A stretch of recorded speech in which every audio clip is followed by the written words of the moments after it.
Venise, la ville des eaux et des secrets entrelacés entre canaux et ruelles étroites. Sous la couverture dorée du soleil, les mystères fleurissaient et les destins se croisaient tels des voiliers dans la tempête. C'est là, parmi les vieux bâtiments et les gondoles qui glissent silencieusement, qu'une histoire improbable a commencé à se dérouler. Giulia, une femme marquée par son passé et par les chaînes du regret, a trouvé une faible lueur d'espoir dans les rues sinueuses de Venise.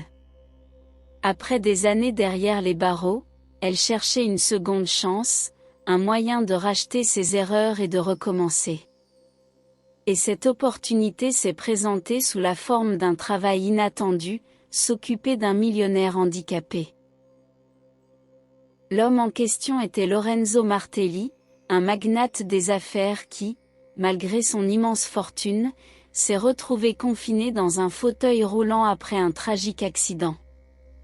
Son épouse, la belle Isabelle, l'a abandonné au milieu des ruines de son orgueil blessé, ne lui laissant pour compagnon que l'amertume et la solitude. Giulia, avec sa détermination et une touche de désespoir déguisé, a réussi à persuader Lorenzo de l'embaucher comme gardienne.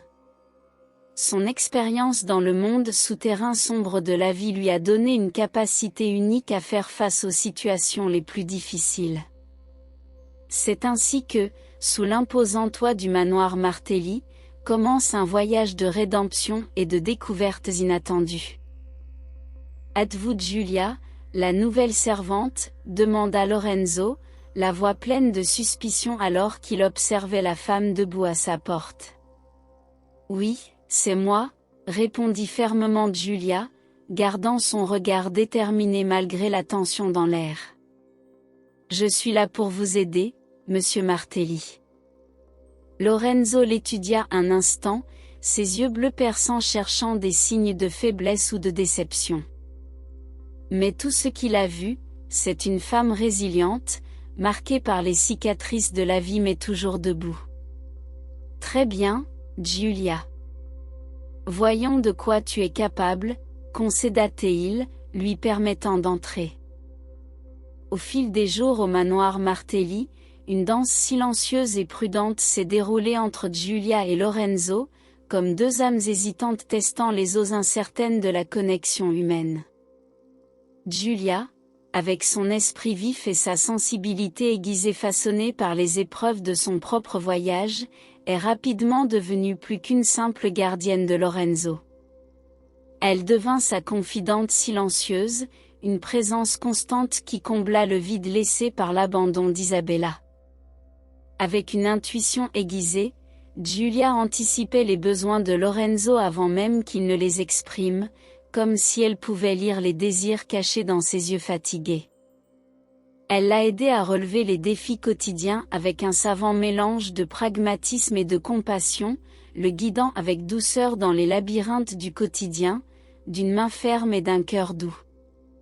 Pendant ce temps, Lorenzo, enveloppé dans les ombres du passé et les chaînes de la solitude, trouvait du réconfort dans la présence rassurante de Giulia. Il s'est ouvert lentement, partageant des histoires d'une époque où sa fortune était une extension de son pouvoir et où son influence s'étendait comme les rayons du soleil sur la ville de Venise. Mais maintenant, ses souvenirs semblaient lointains, presque irréels, comme s'ils appartenaient à une autre vie, à un autre homme. Entre moments de silence partagé et conversations chuchotées lors de nuits solitaires, Giulia et Lorenzo ont commencé à construire un pont entre leurs mondes isolés, trouvant réconfort et camaraderie l'un dans l'autre. Et alors que les histoires du passé se mêlent aux défis du présent, ils ont découvert que malgré les cicatrices qui les ont marqués, il y avait encore de la place pour l'espoir et pour l'épanouissement d'un lien qui transcende les barrières du temps et de l'adversité. Par un après-midi ensoleillé, alors que Giulia aide Lorenzo à naviguer sur les canaux de Venise dans son fauteuil roulant spécialement adapté, les deux se retrouvent engagés dans une conversation à cœur ouvert. « Tu ne m'as jamais dit pourquoi tu es ici, Giulia.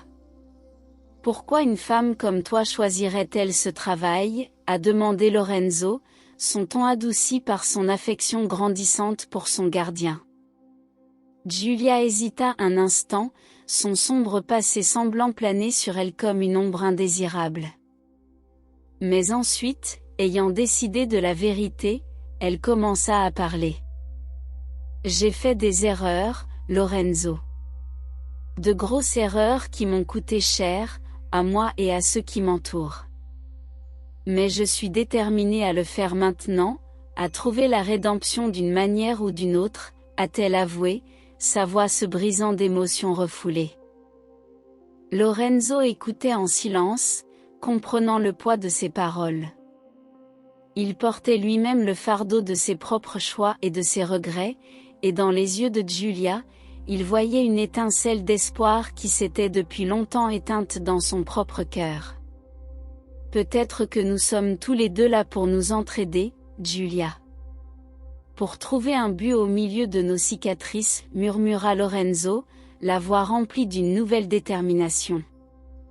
Ainsi, parmi les canaux étincelants de Venise, deux âmes perdues se sont retrouvées, tissant des liens de compassion et de pardon qui transcendent les barrières du temps et du destin. Alors que Giulia entrait dans l'imposant manoir Martelli, elle fut accueillie par Lorenzo avec un mélange de méfiance et de curiosité. Ses yeux bleus, autrefois si fermes et pénétrants, cherchaient désormais des réponses cachées derrière l'expression sereine de la soignante nouvellement embauchée. Cependant, Giulia n'a pas reculé devant l'intensité du regard de Lorenzo, au lieu de cela, il l'a tenu avec détermination, ses propres cicatrices du passé résonnant silencieusement dans son cœur. « Oui, c'est moi, » répondit fermement Giulia, restant inébranlable sous le regard scrutateur de Lorenzo. « Je suis là pour vous aider, monsieur Martelli. » La réponse de Giulia a semblé intriguer Lorenzo, car il ne s'attendait pas à trouver autant de résilience chez quelqu'un qui se présentait comme son aide-soignante. Malgré sa méfiance initiale, une étincelle d'admiration commença à grandir en lui, une admiration pour le courage et la détermination qui émanait de Giulia comme une aura invisible. « Très bien, Giulia. Voyons de quoi tu es capable, » concéda Lorenzo, cédant à sa persévérance et lui permettant d'entrer dans sa vie soigneusement gardée. C'est alors qu'une danse prudente commença entre les deux, une danse qui se déroula dans les couloirs sombres et les salles somptueuses du manoir Martelli. Giulia, grâce à sa capacité à anticiper les besoins de Lorenzo avant même qu'il ne les exprime, a progressivement gagné sa confiance, dévoilant les couches de vulnérabilité qu'il avait soigneusement cachées au monde extérieur. En l'aidant à affronter les défis quotidiens avec un mélange de pragmatisme et de compassion, Lorenzo a trouvé du réconfort dans les histoires qu'il a partagées avec Giulia, réminiscence d'un passé qui semblait désormais aussi lointain que les étoiles dans le ciel nocturne de Venise. Entre les soupirs du vent et les reflets chatoyants de l'eau, ils trouvèrent refuge l'un chez l'autre, formant une alliance improbable au milieu des ruines de leur propre monde fracturé. Alors que les jours se transformaient en semaines et les semaines en mois, Giulia et Lorenzo ont découvert un nouveau sens à leur vie entrelacée.